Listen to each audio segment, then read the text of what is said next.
Sir September 17 దీన్ని కూడా ఎవరికి నచ్చినట్లుగా వాళ్ళని అనుభవించుకుంటే పరిస్థితి. విమోచన దినోత్సవం జరుపుతామంటూ బీజేపీ చెప్తుంటే సమైక్యత దినోత్సవం పేరుతో కేసీఆర్ గారు వేడుకలు నిర్వహించారు. ప్రజాపాలన పేరుతో ఉత్సవం నిర్వహించనున్న రేవంత్ సర్కారు. విలీనమా విమోచనమా? ప్రభుత్వ ప్రజాపాలన దినోత్సవం దీని వెనకాతలు ఉన్న ఆ కథ ఏంటి సార్? అంటే విలీనమా విమోచన అనే డిబేట్లోకి వెళ్ళడం ఇష్టం లేక పెట్ట పేరు జాతీయ సమైక్యతా దినోత్సవం అని టీఆర్ఎస్ పెట్టింది. ఇప్పుడు కాంగ్రెస్ కూడా ఆ విమోచన విలీనమా అనే చర్చలోకి వెళ్లకుండా ఉండేందుకు ప్రజాపాలన దినోత్సవం పెట్టారు. మీరు ఏ పేరైనా పిలవండి, సెప్టెంబర్ 17 హైదరాబాద్ గడ్డపైన తెలంగాణ గడ్డపైన ఉన్న ప్రజలకు చారిత్రకమైన దినం. మీకు భారతదేశం మొత్తానికి ఆగస్టు 15 1947 ఆగస్ట్ 15 1947లో ఇండిపెండెన్స్ వచ్చింది. కానీ సెప్టెంబర్ 17 1948 వరకు మోర్ దెన్ ఇయర్ తెలంగాణ బిడ్డలు త్రివర్ణ పతాకాన్ని ఎగరవేసుకునేకి వెళ్ళారు. కారణం ఏంటంటే నిజాం పాలనలో ఉన్నాం. భారత యూనియన్లో కలవటానికి నిజాం అంగీకరించలేదు. ఆ పరిస్థితుల్లో తెలంగాణ బిడ్డలు భారతీయులుగా అయిన రోజు ఇది. అధికారికంగా ఎప్పుడైనా భారతీయులే, కానీ అఫీషియల్గా సెప్టెంబర్ 17 1948లో స్వతంత్ర భారతదేశంలో తెలంగాణ ప్రజలు ఏకమైన రోజు. ఇంతకన్నా చారిత్రక ప్రాధాన్యత, చారిత్రక ప్రాశస్త్యం ఉన్న రోజు తెలంగాణ ప్రజలకు ఉంటుందా? కేవలం తెలంగాణ ప్రజలే కాదు, ఇప్పుడు మహారాష్ట్రలో కర్ణాటకలో ఉన్న కొన్ని ప్రాంతాలు కూడా, నాటి హైదరాబాద్ రాష్ట్రంలో భాగమైన ప్రాంతాలు కూడా ఈ సెప్టెంబర్ 17 1948లోనే భారత యూనియన్లో భాగమైన సందర్భం. అందుకే ఈ వివాదాలకు అతీతంగా కర్ణాటక మహారాష్ట్రలోని ఇప్పుడు హైదరాబాద్ కర్ణాటక ప్రాంతం అంటారు. సో ఈ ప్రాంతంలో కర్ణాటక మహారాష్ట్రలోని కొన్ని ప్రాంతాల్లో ఇప్పటికీ కూడా దీన్ని చారిత్రక దినోత్సవంగా జరుపుకుంటారు.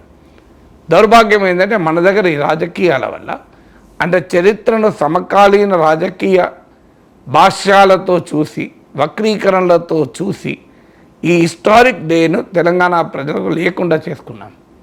ఎందుకంటే ఈరోజు భారతదేశంలో మనం అధికారికంగా భాగమైన రోజు, భారత జాతీయ పతాకాన్ని ఎగరవేసుకున్న రోజు. ఒక రకంగా తెలంగాణ ప్రజలకు ఇదే స్వాతంత్ర దినోత్సవం. దేశ ప్రజలకు ఆగస్టు 15 1947 అయినా తెలంగాణ ప్రజలకు సెప్టెంబర్ 17 1948 స్వాతంత్ర దినోత్సవం. అందువల్ల ఇంతటి హిస్టారికల్ సిగ్నిఫికెన్స్ ఉన్న రోజును అనవసరపు రాజకీయాలకు బలి చేస్తూ వచ్చారు. ఏంటి రాజకీయాలంటే భారతీయ జనతా పార్టీ దీన్ని విమోచన దినోత్సవం ఖాయం చేశారు. ఏంటి విమోచన? బీజేపీ వాళ్ళ నరేటివ్ ఏంటంటే నిజాం ముస్లిం రాజులకు వ్యతిరేకంగా హిందూ ప్రజలు తిరగబడి విముక్తి పొందారు అన్నది బీజేపీ నరేటివ్. ఈ నరేటివ్ బీజేపీ ఎప్పుడైతే మొదలుపెట్టిందో, ఈ నెరేటివ్కు బలమైన కౌంటర్ సెక్యులర్ నెరేటివ్ ఇవ్వలేని అధికారంలో ఉండే రాజకీయ పార్టీలు, ఉమ్మడి రాష్ట్రంలో కాంగ్రెస్ కావచ్చు, తెలంగాణలో బీఆర్ఎస్ కావచ్చు, ఇప్పుడు కాంగ్రెస్ కావచ్చు, దీనికి రకరకాల భాష్యాలు, రకరకాల వ్యవహారాలు నడపడం మొదలుపెట్టారు. సో ఉమ్మడి రాష్ట్రంలో ఎక్కడ దీన్ని విమోచన అని అనకూడదు కనుక, విమోచన అంటే ముస్లిం ఓట్లు పోతాయేమో, హిందూ ముస్లిం డివైడ్గా మారింది కనుక దీనికి ఏ ప్రాధాన్యత ఇవ్వకుండా పక్క పెట్టారు. తెలంగాణ వచ్చాక కూడా మళ్ళీ ఎంఐఎంతో ఉన్న మైత్రి, ముస్లిం ఓట్లు పోతాయనే యాంగిల్లో భారతీయ జనతా పార్టీ ఒక రకంగా చరిత్రను మతం కోణంలో వ్యాఖ్యానిస్తే దానికి కౌంటర్ చేయాల్సిన రాజకీయ పార్టీలు కాంగ్రెస్ కానీ టీఆర్ఎస్ కానీ దానికి వంత పాడుతూ ముస్లిం ఓట్లు పోతాయంటూ ఈ హిస్టారిక్ డేను తెలంగాణ ప్రజలకు లేకుండా చేశారు. ఇక ఎన్నికలకు ముందు 2022కి వచ్చే వరకు ఈ విమోచన అనే నెరేటివ్ బలపడింది, బీజేపీ బలపడడం మొదలైంది. ఎక్కడ ఇది తమ మెడకు చుట్టుకుంటుందేమని భయపడిన కేసీఆర్ ప్రభుత్వం దీన్ని గుర్తిస్తూ విమోచన విలీనము అనకుండా జాతీయ సమైక్యతా దినోత్సవము అని దీనికి ఒక కొత్త పేరు పెట్టి జరిపించారు. కేసీఆరే కాదు, కేసీఆర్ మిత్రుడు ఓవైసీ కూడా మొదటిసారిగా దీన్ని నేషనల్ ఇంటగ్రేషన్ డేగా ఎంఐఎం కూడా జరపడం మొదలుపెట్టింది. ఇప్పుడు కేసీఆర్ దీనికి జాతీయ సమైక్యతా దినోత్సవం పేరు పెట్టాడు కనుక ఆ పేరు పెట్టడం ఇష్టం లేక దీన్ని విలీన దినోత్సవం జరపడితే మళ్ళీ బీజేపీ విమోచన వర్సెస్ విలీనం అనే చర్చ వస్తుంది, ఎక్కడ మళ్ళీ ముస్లిం ఓట్లు పోతాయన్న అనుమానంతో ఇప్పటి కాంగ్రెస్ ప్రభుత్వం కూడా ఆ డిబేట్లోకి వెళ్లకుండా దీన్ని ప్రజాపాలన దినోత్సవం వీళ్ళు పేరు పెట్టారు. మీరు ఏ పేరైనా పెట్టండి, ఇది విలీన దినోత్సవమా కాదా? మరి నిజంగా ఇది విలీనమా విమోచన? ఇదొక చర్చ. మరి విమోచన అంటే ఇది హిందూ ప్రజలకు ముస్లిం రాజుకు వ్యతిరేకంగా జరిగింది కాదు. ఇది తెలంగాణ గడ్డ పైన హిందూ ముస్లిం ఇష్యూ కాదు. అది తెలంగాణ గడ్డ పైన జరిగిన పోరాటం హిందూ ముస్లిం పోరాటం అయితే షోయబుల్లా ఖాన్ చేతులు ఎందుకు రజాకర్ నరికేస్తారు? మరి ఆయన ముస్లిమే కదా. ఆయన నిజాంకు వ్యతిరేకంగా రజాకర్ల అకృత్యాలకు వ్యతిరేకంగా రాసినటువంటి రచనలకు కాను ఆయనను బహిరంగంగా హెచ్చరించి చేతులు నరికేస్తారు షోయబుల్లా ఖాన్ను. మరి ఆయన చేతులు ఎందుకు నరికేశారు? మగ్దూమ్ మొయినుద్దీన్ ఎవరికి వ్యతిరేకంగా పోరాడాడు? మరి హిందూ భూస్వాములంతా ముస్లిం రాజుకు అనుకూలంగానే ఉన్నారు కదా. హిందూ భూస్వాములు, హిందూ జాగీర్దారులు, హిందూ జమీందారులు అందరూ కూడా ఆ రోజు నిజాం పంచన చేరారు. అంటే ఇది రాచరికానికి భూస్వామ్యానికి వ్యతిరేకంగా జరిగిన ఒక చారిత్రక పోరాటం ఇది.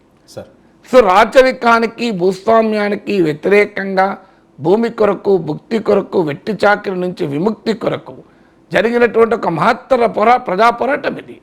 తెలంగాణ సాయుధ రైతాంగ పోరాటం భారతదేశ చరిత్రలో ఒక పెద్ద అధ్యాయం. అది తెలంగాణ సాయుధ పోరాటం వల్లనే భూమి అనే సమస్య భారత ప్రభుత్వ విధానాల్లోకి వచ్చింది. నెహ్రూ ప్రభుత్వం అనివార్యంగా ల్యాండ్ రిఫార్మ్స్ అమలు చేయాల్సి వచ్చింది. ఈ భూమి అనే అంశం ప్రపంచంలోనే మీరు కష్టజీవుల ఉద్యమాల చరిత్రలు కనుక చదివితే తెలంగాణ సాయుధ రైతాంగ పోరాటానికి అంతటి ప్రాధాన్యత ఉంటుంది. అన్ఫార్చునేట్లీ ఆ పోరాటానికి కమ్యూనిస్టుల నాయకత్వం ఇచ్చారు కనుక, దేశంలో రాష్ట్రంలో కాంగ్రెస్ ప్రభుత్వాలు పాలించాయి కనుక ఈ చరిత్రను ఇప్పటిదాకా ప్రజలకు చెప్పడానికి ఇష్టపడలేదు. కానీ చరిత్రే కదా. మీరు ఏ తెలంగాణలోని ఏ గ్రామానికైనా వెళ్ళండి, తెలంగాణలోని ఏ గ్రామానికైనా వెళితే మీకు ఆ ఆనవాళ్ళు ఇప్పటికీ కూడా కనబడతాయి కదా. సో ఇప్పటికీ కూడా ప్రజలు బండినక్క బండి కట్టి 16 బండ్లు కట్టి ఏ బండిల వస్తావు కొడుక నైజాము సర్కరోడా నా జీల మించినోడా అని పాడపాడారు కదా. చుట్టుముట్టు సూర్యపేట నటనడుమా నల్లగొండ గోల్కొండ కిలా కింద నీ గోరి కడతాం కొడుకు నైజాము సర్కరోడా అని పాటలు పాడుకున్నారు కదా. ఇది నిజం కదా. పాంచందర కల్మక్త అన్న పేద రైతాంగం నా తుపాకీ పట్టుకొని మరఫిరంగులై పోరాడిన నేల ఇది. నా తెలంగాణ కోటి రతనాల వీణాన్ని దాశరథి ఎందుకు కీర్తించారు దీన్ని? సో అందువల్ల అంతటి మహత్తర పోరాట స్వభావాన్ని మార్చి దాన్ని ఇప్పుడు హిందూ ముస్లిం ఇష్యూగా ప్రజెంట్ చేసి రాజకీయంగా లాభపడాలని బీజేపీ చేస్తోంది. సో అక్కడ జరిగిన పోరాటం ఏంటి, ఈ జరిగిన చరిత్ర ఏంటి? పోనీ తెలంగాణ సాయుధ రైతాంగ తిరుగుబాటులో ఆర్ఎస్ఎస్కి ఏమైనా సంబంధం ఉందా? బీజేపీ అంటే అప్పుడు లేదు. మరి ఆర్ఎస్ఎస్ నాయకులు ఎవరైనా మీరు ఇప్పటికైనా తీయండి, తెలంగాణ సాయుధ రైతాంగ పోరాటంలో అగ్రభాగాన నిలిచినటువంటి ఏ నాయకుడైనా భారతీయ జనతా పార్టీ నాయకుడిగా ఉన్నారు ఒక్కరు చూపెట్టిన పేరు. బీజేపీ పుట్టిన 40 ఏళ్ళు అయింది కదా. మీకు ఈ 40 ఏళ్లలో భారతీయ జనతా పార్టీలో ఏ నాయకుడు 40 ఏళ్లలో బీజేపీ అగ్ర నాయకులు ఒక 100 పేర్లు తీయండి. ఈ 100లో ఒక్కరైనా తెలంగాణ సాయుధ రైతాంగ పోరాట వీరిలో చూపెట్టండి. మీకు కమ్యూనిస్ట్ నాయకుల పేర్లు తీయండి. భీమిరెడ్డి నరసింహారెడ్డి, మల్లు స్వరాజ్యం సిపిఎం ఎంపీగా ఎమ్మెల్యేగా ఉన్నవారు, మీకు బద్దం ఎల్లారెడ్డి, మీకు రావి నారాయణ రెడ్డి ఉమ్మడి కమ్యూనిస్ట్ పార్టీలో ఎంపీగా ఉన్నవారు, వీళ్ళందరూ కూడా కమ్యూనిస్ట్ నేతలే కదా, తెలంగాణ సాయుధ పోరాట అగ్రనాయకులు కదా వీళ్ళందరూ. అందువల్ల భారతీయ జనతా పార్టీ కానీ ఆర్ఎస్ఎస్ కానీ తెలంగాణ సాయుధ రైతాంగ పోరాట చరిత్రతో సంబంధం లేదు. సంబంధం లేదన్న దానికి ఉదాహరణ ఇదే. మీరు ఇప్పుడు 40 ఏళ్ళుగా బీజేపీ ఉంది కదా, తెలంగాణలో బీజేపీ నాయకులు 100 మంది పేర్లు రాయండి, లిస్ట్ అవుట్ రాయండి. అందులో ఒక్కరైనా తెలంగాణ సాయుధ రైతాంగ పోరాటలో ముందు నిలిచినటువంటి నాయకుడు ఉన్నాడో చూపెట్టండి నాకు. అది ఛాలెంజ్, దాన్ని బట్టి తెలిసిపోతుంది కదా మీకు సంబంధం ఉందా లేదా అని. ఇంకా వేరే అవసరం లేదు. తెలంగాణ సాయుధ రైతాంగ పోరాటంలో అగ్రభాగాన నిలిచిన ఒక్క నాయకుడు కూడా భారతీయ జనతా పార్టీ లేడు. మరి ఎందుకు లేడు? చరిత్రలో ఇప్పుడు 40 ఏళ్ళ చరిత్ర అని చెప్పేది. ఇది 51 వరకు జరిగిన ఉద్యమం కదా, 85లో 90లో ఉండాలి కదా.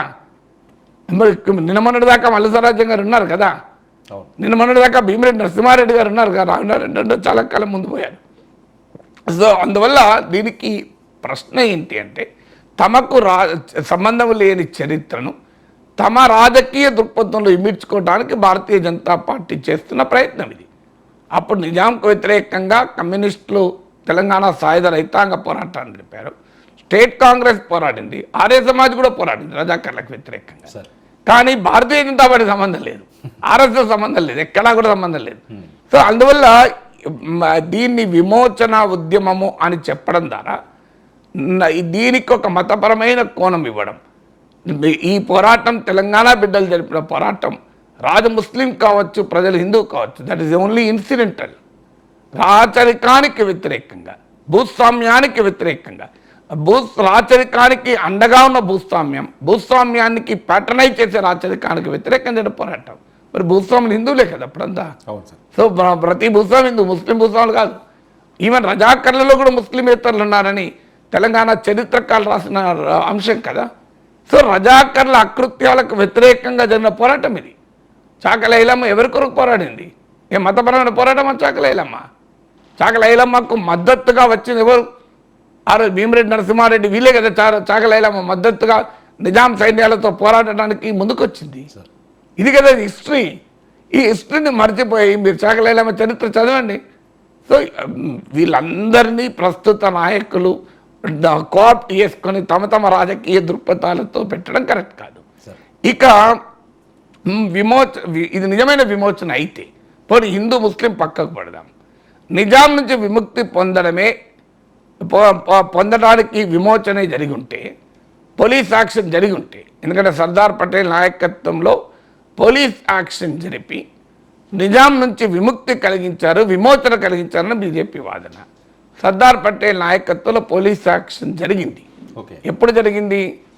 తెలంగాణ సాయుధ రైతాంగ పోరాటం ఇక ఏ క్షణంలోనైనా నిజాం రాచరికాన్ని గోల్కొండ కిలా కింద గోరీ కట్టే సమయం ఆసన్నమైనప్పుడు సర్దార్ పటేల్ భారత సైన్యాన్ని పంపి నిజాంను లొంగ తీసుకోవడమే కాదు, అప్పటిదాకా తెలంగాణలోని భూమి లేని పేదలు పోరాడి సాధించుకున్న భూములు కూడా మళ్ళీ భూస్వాముల పరం చేసడానికి భారత సైన్యాలు పనిచేశాయి. అందుకే మీకు భారత సైన్యాలు ఎంటర్ అయ్యాక, నిజాం వెళ్ళిపోయాక ఎక్కువ మంది తెలంగాణ బిడ్డలు చనిపోయారు. నిజాంకు వ్యతిరేకంగా జరిగిన పోరాటంలో చనిపోయిన వారి సంఖ్య కన్నా భారత సైన్యాలతో పోరాడి చనిపోయిన వారు ఎక్కువ. భారత సైన్యాల పైన ఎందుకు పోరాడారు తెలంగాణ బిడ్డలు? ఏం భారతదేశం నుంచి మేము వేరుపడతామని పోరాడలే. చాలామందికి ఇదొక తప్పుడు అవగాహన ఉంటుంది. ఇదేదో భారత సార్వభౌమాధికారానికి వ్యతిరేకంగా తెలంగాణ ప్రజలు తిరగబడ్డారని. అది నిజం కాదు. తెలంగాణ ప్రజలు తిరగబడింది ఏంటంటే, మేము భూస్వాములకు వ్యతిరేకంగా మేము పోరాడి భూములు పంచుకున్నాం, 4000 గ్రామాలలో గ్రామ స్వరాజ్యాలు ప్రకటించుకున్నాం. ఈ సాధించిన విజయాల్ని మళ్ళీ మేము పోగొట్టుకోదలుచుకోలేదు. భూస్వాములుగా గ్రామాల నుంచి సాయుధ రైతాంగ పోరాటానికి భయపడి గ్రామాలను వదిలి వెళ్ళిన భూస్వాములు గాంధీ టోపీలు పెట్టుకుని కాంగ్రెస్ నాయకులుగా మళ్ళీ గ్రామాలకు వచ్చారు. వచ్చి వాళ్ళు మళ్ళీ వాళ్ళు సైన్యం అండతో, భారత సైన్యాల అండతో పేదలు పోరాడి సాధించుకున్న భూముల్ని తిరిగి ఆక్రమించుకుంటుంటే, తాము పోరాడి ప్రాణత్యాగాలు చేసి సాధించుకున్న భూముల్ని కాపాడుకునేందుకు తెలంగాణ బిడ్డలు భారత సైన్యాలతో కూడా పోరాడాల్సి వచ్చింది. అది that is unfortunate part of history. 1951 వరకు పోరాడారు.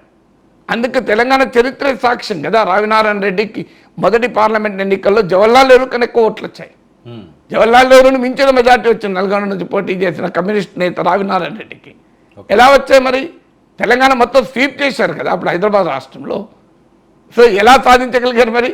తెలంగాణ ప్రజలు భారతదేశానికి వ్యతిరేకంగా పోరాడలేదు, భారత సైన్యాలకు వ్యతిరేకంగా తాము సాధించుకున్న విజయాలను నిలబెట్టుకోలేదు. పోనీ మరి నిజాంను ఏం చేశారు సర్దార్ పటేల్? నిజాంను రాజప్రముఖగా నియమించారు. మరి నిజాంకు వ్యతిరేకంగానే పోలీస్ యాక్షన్ జరిగి ఉంటే, నిజాం రజాకర్ల అకృత్యాలను అంతం చేయడానికి పోలీస్ యాక్షన్ జరిగి ఉంటే, పోలీస్ యాక్షన్ విజయవంతమయ్యాక నిజాం ఎక్కడ ఉండాలి? జైల్లో ఉండాలి కదా. నిజాం జైలు శిక్ష విధించాలి కదా. మరి నిజాం పైన విచారణ జరపాలి కదా ఈ అకృత్యాలపైన. ఎందుకు జరపలేదు మరి? నిజాం తీసుకెళ్ళి రాజప్రముఖ అంటే గవర్నర్ హోదా, మీకు రాజప్రముఖ గవర్నర్ హోదా ఇచ్చారు కదా నిజాంకు. మరి నిజాం నుంచి విమోచన కొరకే జరిగి ఉంటే, ఇది నిజమైన విమోచన అయితే మరి నిజాంకు రాజప్రముఖ ఎందుకు ఇచ్చారు? సెప్టెంబర్ 17, 1948 తర్వాత Nizam was the Raj Pramukh of Hyderabad state. Nizam ఆస్తులను ఇప్పటికీ అలాగే ఉన్నాయి కదా, ప్రభుత్వం స్వాధీనం చేసుకుందా? అవును. నిజాం ఆస్తులు ఎన్ని తక్కువ ఉన్నాయా? మరి ఎందుకు చేయలేదు? నిజాంతో కాంప్రమైజ్ కాదా అది? సో ఇక్కడ జరిగిన చరిత్ర కదా ఇది.